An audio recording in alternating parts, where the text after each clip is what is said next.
Blessed brethren of the council, it is with greatest excitement that I relate the following news. I have in my possession what I believe to be a genuine personal narrative penned by none other than that figure of direst legend, Alwyn Scribe himself. I will, of course, forward a full transcript of the scribe's account once I have completed my labours. Yet I am able, having read the manuscript in its malign entirety, to provide a summation of its contents. I presume upon your good graces not to judge this poor scholar for merely stating the scribe's falsehoods. Rest assured, my soul remains unsullied by heresy. It should come as scant surprise to learn that Alwyn Scribe had a wretched beginning. Born into a whorehouse, he never knew his own mother, nor his father, and claims to have been named after the whoremaster's favourite pig.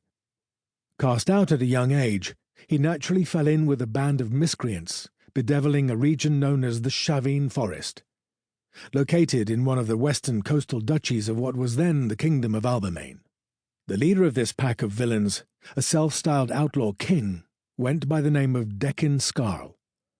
I can attest to the existence of this person, since many surviving ballads and tales from this region make mention of him, and his beauteous but scheming paramour, Loreen Dambril.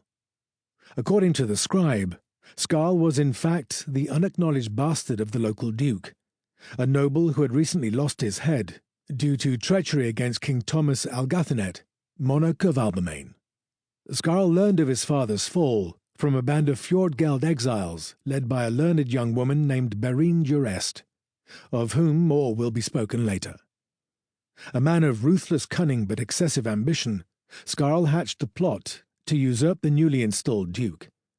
However, the band was betrayed and ambushed by crown soldiers led by the dreaded king's champion, Sir Albert Baldry. Alwyn, as is the way with vermin, contrived to escape the subsequent massacre, murdering one of his own compatriots in the process. Beset by a curious sense of loyalty that puts one in mind of a beaten dog's attachment to its master, Alwyn made his way to the castle where the captured Scarl had been taken, arriving just in time to watch his execution.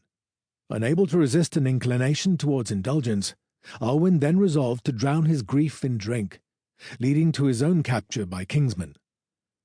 A sound beating was followed by a hanging, interrupted by the intervention of one Sir Althus Leval, Knight Commander of the Crown Company. Although Sir Althus spared Alwyn the noose, he did not spare him the pillory and many hours suffering the torments of the local churls.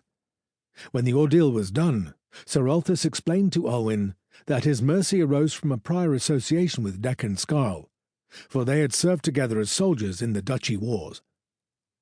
So Alwyn would live, but only for as long as he could survive the notorious pit mines, a terrible place of underground toil that no condemned soul ever escaped. Alwyn's facility for untruth makes itself plain in his description of his journey to the pit mines. He claims to have been taken there by a Kerith jailer known as the Chainsman, a man with an unnatural facility for hearing the voices of the dead. I ascribe this to the scribe's desire to enliven his tale with fanciful nonsense. However, his patent dread of this Kerith mystic does ring true. It was during this journey that Alwyn became acquainted with a young thief named Toria, forming a fractious friendship that would nevertheless endure for several years.